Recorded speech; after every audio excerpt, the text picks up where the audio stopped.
America और Iran की जंग में एक तरफ पूरी दुनिया पाकिस्तान का शुक्रिया अदा कर रही है और दूसरी तरफ है गोदी मीडिया, यानी धोबी का कुत्ता ना घर का ना घाट का। इस पर भी हम बात करेंगे, लेकिन अभी बात करते हैं अमेरिका और ईरान की जंग में ईरान का पलड़ा एक दफा फिर भारी। अब आप देखिए, पहले मुज़ाकरात के बाद रशिया के मिनिस्टर लवरोव चाइना पहुंचते हैं। अभी बातचीत शुरू होने लगती है कि अमेरिका ने ऐसे सूंघा जैसे कस्टम के कुत्ते, और फिर इस मुलाकात के अंदर रशिया ने और चाइना ने मिलकर ईरान के लिए कुछ प्लान्स तैयार किए। अब आपको भी समझ में आ जाएगा कस्टम के कुत्ते की मिसाल मैंने क्यों दी है, क्योंकि इन मुलाकातों से व्हाइट हाउस के अंदर एक अजब खलबली मच गई और अमेरिकन की अपनी आवाजें आने लगी, भाई आखिर चल क्या रहा है। क्योंकि आप भी जानते हैं कि पहले मुज़ाकरात के बाद ट्रंप साहब जो है धमकियां देने लग गए थे, मगर यह बात यहां पर भी नहीं रुकती, बात जाती है थोड़ी और आगे। अब कस्टम के कुत्तों को यह भी पता चल गया कि शी जिनपिंग की बातचीत पुतिन से हो रही है और पुतिन की बात ईरान से हो रही है और ईरान की बात पाकिस्तान से हो रही है। अब इस बातचीत से तो दुनिया में अमन आएगा और दुनिया इस बात से है खुश, मगर एक आध मुल्क ऐसा भी है जिसके पिछवाड़े में लग जाती है आग।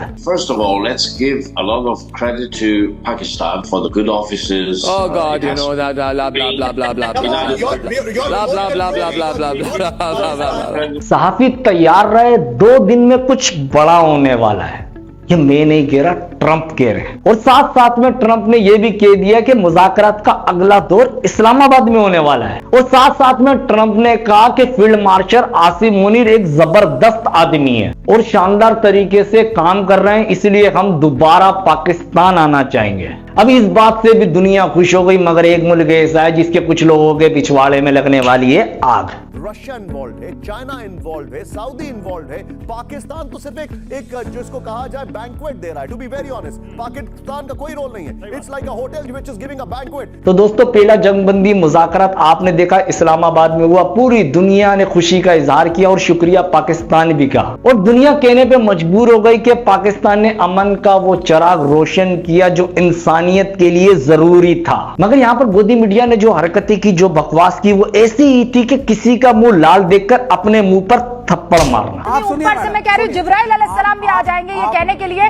कि पाकिस्तान ने वॉर रुकवाई है, तो मैं कहूंगी नो सर, नो। अब ये क्लिप देखकर आपको अंदाजा हुआ कि ये कितना गिर चुके, इनका मयार कितना गिर चुका है। यानी एक नरेंद्र मोदी के पीछे ये अपने मुल्क को जलील करवा रहे हैं। अब आप देखिए, एक्स डिप्लोमेट जेफरी क्या कहते हैं गोदी मीडिया पे, गोदी मीडिया को ही थप्पड़ मारते हैं। Trump was actually scared whether Vance's security is going to be safe or not, whether he will be secure or not within Pakistan. He will be safe. This is about lives. This is about livelihood. This is about expensive gasoline for everyday Indians, everyday Americans. मतलब इनकी शक्लों के ऊपर लानत भेजी और साफ लफ्जों में कहा, ये जिंदगी बचाने की बात है, ये गुर्बत मिटाने की बात है, ये इंसानियत की बात है, ये अमन की बात है। मगर इंसानियत और जिंदगी से इस गोदी मीडिया का क्या ताल्लुक, गुर्बत से इस गोदी मीडिया का क्या ताल्लुक। अब हिंदुस्तान की आवाम के दिलो दिमाग में भी एक सवाल था और पार्लियामेंट में ये सवाल आ गया कि पाकिस्तान ये मुज़ाकरात करा रहा है, पाकिस्तान ये अमन करवा रहा है, हिंदुस्तान कहां है। मगर जयशंकर ने तो कहा कि मैं मोदी का सबसे बेहतरीन किस्म का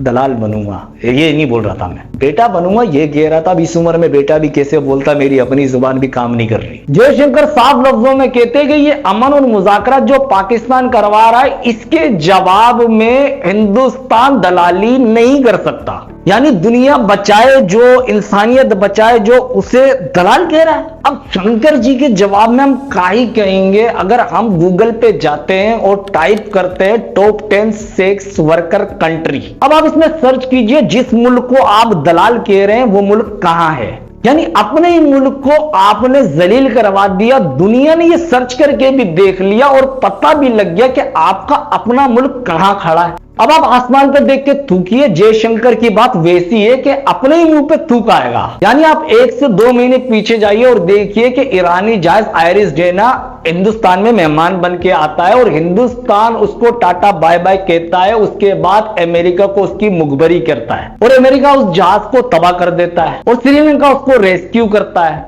यानी यहां हिंदुस्तान ने क्या किया, इसको दलाली बिल्कुल नहीं कहेंगे, इसको भड़वत कहेंगे। मैं ये जुबान इस्तेमाल नहीं करना चाहता था, लेकिन जयशंकर की शक्ल ही ऐसी है कि जुबान इस्तेमाल करना मजबूरी बन जाती है। मतलब ये नहीं देखना कि 2 मुल्कों के दरमियान मुज़ाकरात होने के बाद अमन आ जाएगा, बस ये देखना है कि ये मुज़ाकरात पाकिस्तान में क्यों हो रहे हैं। अब आप देखिए कि यही मुज़ाकरात हिंदुस्तान में हो रहे होते तो यही गोदी मीडिया, यही गोदी भक्त और यही गोदी सरकार मोदी की ऐसे ऐसे पूजा कर रही होती, मोदी पापा कर रही होती।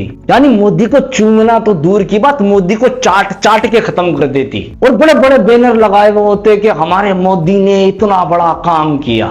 और इस मोदी से मुज़ाकरात की हम उम्मीद भी नहीं रख सकते, क्योंकि ये आदमी अपने ही देश का खून पी रहा है और ये आदमी पूरी दुनिया में बेगैरती की रोटी और जलालत का शरबा दबा के खा रहा है। और जाते जाते हम और आप उम्मीद रखते हैं कि ये मुज़ाकरात जल्द से जल्द हो, ताकि दुनिया के अंदर अमन आए, इंसानियत बच जाए। मुज़ाकरात चाहे कहीं भी हो, पाकिस्तान इस मुज़ाकरात का हिस्सा था, पाकिस्तान इस मुज़ाकरात में था, पाकिस्तान ने ये मुज़ाकरात कायम किए। पाकिस्तान वो मुल्क है जिसने पूरी दुनिया में शुक्रिया की बोरियां उठाई